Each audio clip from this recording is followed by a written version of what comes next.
ওই বেটা তুই যে আমার ভ্যাকসিন দিয়ে করতেছস তুই চিনস আমি কেডা? ভাই আপনারা তো আমি চিনি, আপনার বাংলাদেশের বড় সেলিব্রিটি, টিকটক সেলিব্রিটি। একটু আগে তো আমি আপনার অ্যাকাউন্টে ফলো দিছি। হ্যাঁ কি কর দাঁড়া দেখি।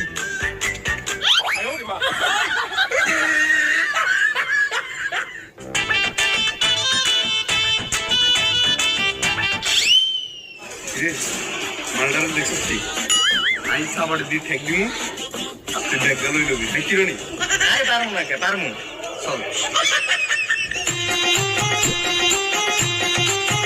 কি অবস্থা ভাইয়া ভালো আছেন? হ্যাঁ ভালো। দেখছেন নি এটা কোপটা দানের আগে ব্যাগটা দিয়ে দেন।